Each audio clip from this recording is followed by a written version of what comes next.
Tervist rahvas! Taas oleme fookuses ühe kindla murega, ühe kindla probleemiga ja ühe teise probleemiga, milleks on aeg, mida meil teatavasti ei ole. Ja see küsimus, mis on täna päevakorras meil, see on välisminister Liimetsa aastaettekanne välispoliitikast ja seda teemat tuleb meile valgustama meie hea ja armastatud kolleeg Riigikogus, presidendikandidaat, EKRE fraktsiooni aseesimees ja fraktsiooni esimees Henn Põlluaas. Tere, Henn! Tere! Aega on meil, Henn, täpselt sama palju nagu tavalistel teistel inimestel, kes on siin fookuses käinud. Kui see liivakell siin otsa saab, siis on meie aeg otsas ja jutud räägitud. Aga täna on see meil oluline teema olnud ja väga palju kirgi tekitanud teema. Nii et mida ma saan sult kõigepealt küsida on see, et loomulikult meedias pöörasta suurt tähelepanu, meil olid siin ka Riigikogus seda teemat vaatamas mitte ainult ajakirjanikud, vaid ka külalised, kõrgeid külalisi.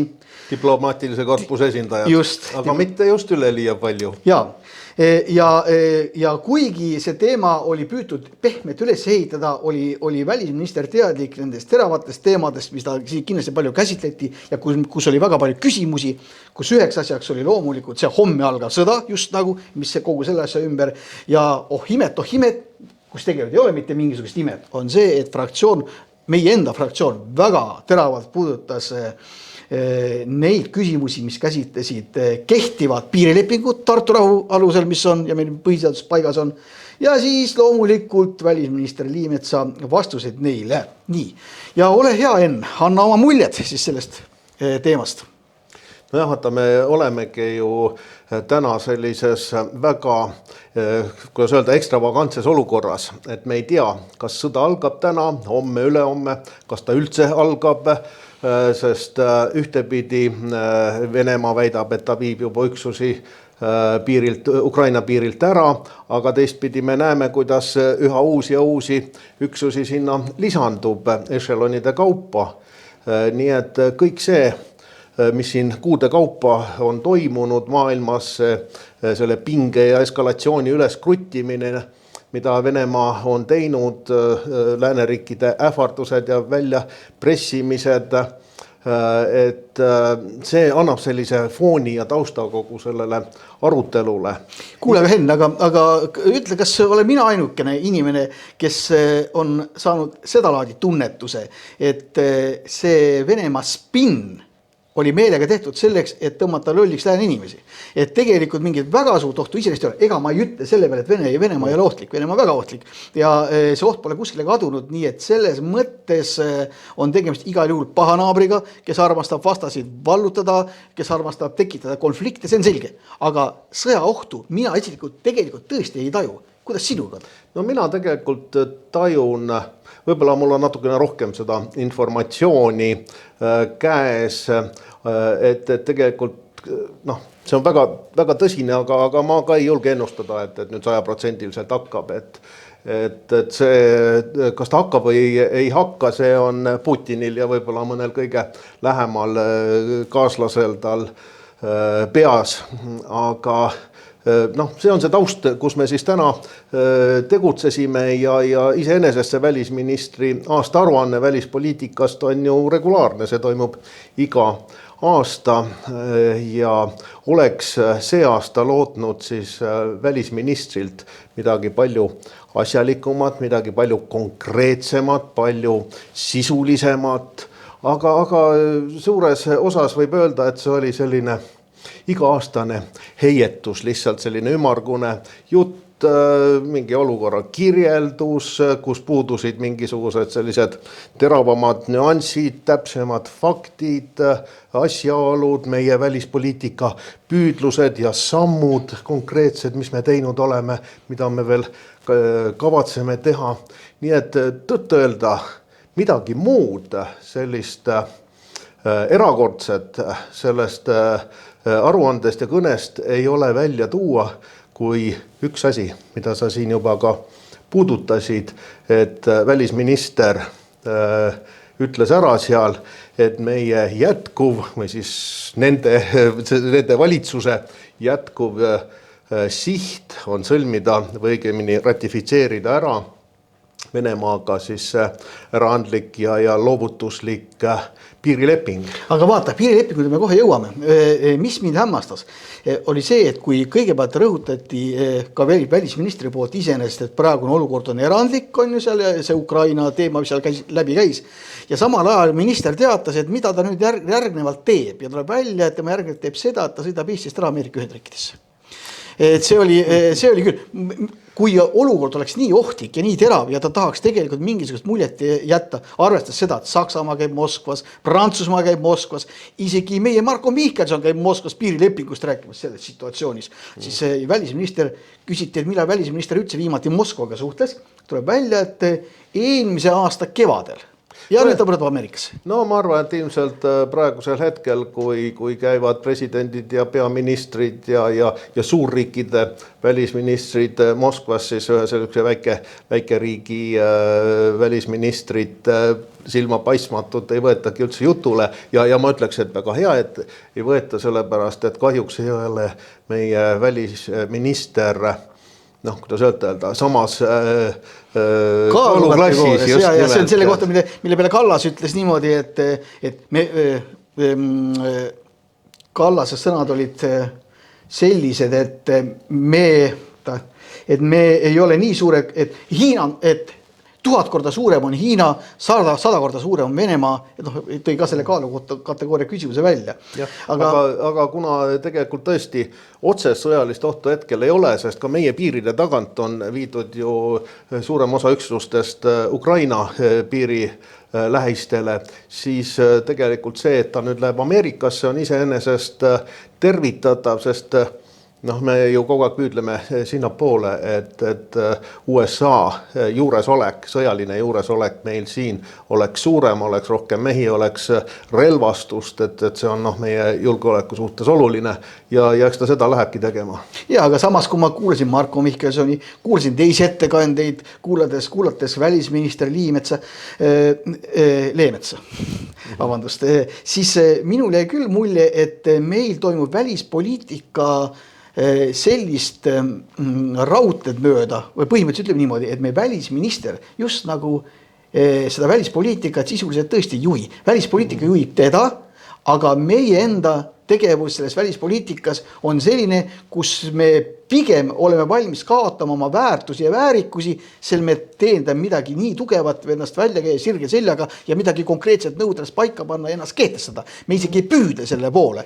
Ja selleks näiteks võib ju tuua ju ka selle selge loo, kui nüüd kas sina muideks said aru, kui Marko Mihkelson läks Moskvasse piirilepingust rääkima, et kas tal olid olemas mingisugused kooskõlastused kas välisministeeriumiga või tuli see kuskilt valitsuselt või kus see initsiatiiv üldse tuli, et minna lambist samal ajal, kui Ukraina koondab vägesid või vabandust, kui Venemaa koondab vägesid Ukraina alla, et samal ajal siis minna sinna Venemaale pakkumisega, et kuulge, et aga tulge, tehke meiega ikka see maadeloovutus ära, et kus see initsiatiiv võis tulla? Ei, mitte mingisugust sellist mandaati ja volitust tal väliskomisjoni poolt ei olnud minna seda teemat arutama, aga ma võtsin selle väliskomisjonis üles selle küsimuse ja tema väitel ta kinnitas, et tema seda teemat ei tõstetanud, see tõstatati Vene poolelt, aga samas tema kinnitas ikkagi kõigele vaatamata Eesti valmisolekut sõlmida see piirileping ja täpselt nii nagu välisminister Liimets täna ütles, et Eesti riik on valmis ja see on tegelikult absoluutselt ennekuulmatu, et üleüldse sellist kingitust teha sellisele agressiivsele ja rahvusvahelistest normidest mitte kinnipidavale ja meie suhtes otseselt vaenulikule riigile, aga eriti tänases olukorras see on ju täiesti absurdne, see tegelikult näitab seda, et meil puudub igasugune selgroog, iseseisva riigi selline väärikus, me oleme lihtsalt allaheitlikud, kahepalgelised. No mis see muu on kui kahepalgelisus, kui me sõnades seisame Ukraina ja Gruusia territoriaalse terviklikkuse eest, aga sellele samale agressorile oleme me valmis kinkima enda annekteeritud ja okupeeritud alad. Ja kusjuures muidugi oli välisministri sõnum oli selline, et meil on seda Venemaaga sõlmitud piirilepingu ratifitseerimist vaja juriidilise selguse jaoks. Aga jälle see on teema, millest on ka väga raske aru saada. Vaata, mis mõttes, vaata leping on olemas, Ukrainal oli olemas. Kui ta täna on, ei saa ollagi. Ukrainas oli ta olemas, selge leping, oli Gruusias, Georgias oli olemas asi, Moldovas täpselt samamoodi olemas. Mismoodi see nii-öelda juriidiline selgus on päästud nende riikide territoriaalset terviklikkust? Ikka Venemaa tuleb. Ka Lätil on muuseas, ka Läti loovutas juba oma need alad juba 2000-ndatel ja Läti see Aabrane piirkonnaga see on halb näide muideks. See on väga halb näide, sellepärast halb näide, et Läti just nagu tuli vastu, et teeme selle nii-öelda selgeks juriidiliselt, et siis äkki lähevad suhted heaks või midagi parandab. Mitte midagi pole heaks. Absoluutselt, mitte midagi. Järgmine päev muuseas peale selle piirileppe allkirjastamist Putin sõimas Läti läbi, tead. Et mis sa tahad. Ja kusjuures ta ju väitis välisminister, et kui me ratifitseerime selle loovutusliku piirileppe, et see annab meile selged julgeoleku tagatised. Ja ma küsisin temalt, et paluks siis välja tuua, millised tagatised me siis saame sellega, kuidas see meie julgeolekut parandab. Ma ei saanud mitte mingisugust vastust, küll ta rääkis, et me oleme NATO liikmed ja Euroopa Liidu liikmed ja nii edasi. Ja ma küsisin talt teist korda veel seda. Ja täpselt samamoodi mitte mingit vastust ei saanud. No ei olegi sellele mingit vastust, sest see ei annagi mitte mingeid tagatisi. See on täpselt nii, sellepärast, et esimene asi, millega tegelikult inimesi eksitatakse, väidetakse seda, et meil ei ole praegusel hetkel selgust.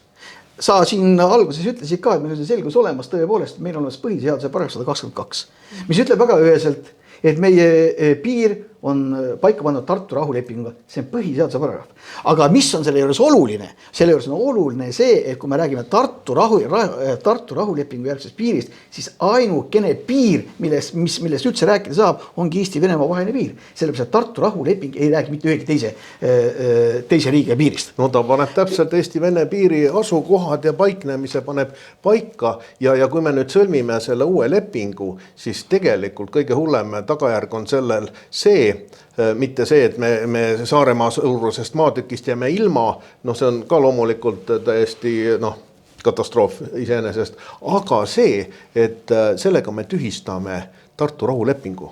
Ja Tartu rahulepingus tegelikult Venemaa tunnustas Eesti riiki, tunnustas, kuigi ta seda on nüüd rikkunud, meie puutumatust igaveseks ajaks. Ja Venemaa täna ju räägibki seda, et justkui Tartu rahu oleks ainult ajalooline dokument ja ei mitte midagi muud, ürik lihtsalt, aga kogu meie õiguslik järjepidevus, kogu meie tänane riik on ehitatud üles just nimelt selle Tartu rahule. Ja kui me ise sellest loobume, siis see tähendab ju seda, et me ei ole enam see õigusjärgne, me oleme uus tekkeline riik, millest tuleneb väga-väga palju uusi probleeme, seoses ka kõikide nende siin elavate inimeste kodakondsuse ja jumal teab millega. Ja siin on huvitav on see, et kui saalis korduvalt küsiti, et mis mõttes annaks uue lepingu ratifitseerimine see meile kindluse ja oli vist Leo Kunnas andis väga hea küsimuse selle nurgalt, et kui 40. aastal kui meil olid kõik lepingud olemas, siis Venemaa rikkus korraga 3 lepingut. Ta rikkus Tartu rahulepingut, ta rikkus baaside lepingut, ta rikkus mittekallaletungi lepingut. Kõik korraga. Ja siis olid selged lepingud. Nüüd väidetavalt ei ole, mis mõttes on ju. Teine asi on veel see, et kui me vaatame seda seda kontrolljoont, mis on praegu paika pandud, see nii-öelda ENSV piir, ja siis kui Tartu rahulepingut sõlmiti, oli läbirääkimised. Ja läbirääkimiste käigus olid need erinevad versioonid olid piirilepingu jaoks. Oli venelaste versioon, oli eestlaste versioon ja oli kompromiss, mis sõlmiti Tartu rahulepingu. Kompromiss oli keskel. Eestlaste enda versioon oli palju kaugemale ida poole ja venelaste versioon, mis nad algul välja pakkusid, oligi see, kus meie praegune piir on. Ehk siis tegelikult... Ei, nad algul tahtsid ju ikkagi märksa kaugemale. Veel kaugemale, jah. Nad tahtsid Kohtla-Järvet ja Sillamäedki endale. Aga igal juhul see läbirääkimiste keskel siis saavutatud nii-öelda venelaste see teine versioon, mis nad olid siis nõus, mis oli erinev meie tegelikust piirist, oli see, mis on praegu ENSV piir nii-öelda. Ja sellega seoses võiks öelda, et esiteks me sellega revideerime Tartu rahulepingu, muudame seda. Me tühistame selle ja ausalt öeldes me sülitame sellega otseses mõttes ju oma esivanemate vabadussõjas võidelnud meeste hinge, niivõrd kui see vähegi võimalik selles situatsioonis on, seda lubada ei saa. Ja mida ma tahaks öelda kogu selle välispoliitika kokkuvõtte kohta või kokkuvõttena, selle välispoliitilise vaate kokkuvõttena võiks öelda seda, et ma nägin, et meil Eestis ei ole välispoliitikat või jäi sul teine arvamus sellest? No tegelikult ma olen väliskomisjoni liige ja ma näen ju igapäevaselt seda, kui välisminister tuleb siis meile mingitest asjadest rääkima, kui ta läheb mingitele nõupidamistele kuskile Euroopasse või mujale, siis põhiseisukond on see. Eesti nõustub nende mingisuguste ettepanekute seisukohtadega ja seda, et me oleks ise kuidagi proaktiivsed ja et me ise teeksime neid ettepanekuid, seda me ei näe. Nii et ausalt öeldes meie välispoliitika ongi selline järgi lohisev ja mitte midagi ütlev. Selge, aga ma tänan sind, Henn, ja tänan ka vaatamise eest. See oli siis tänane Fookus. Tänan. Aitäh.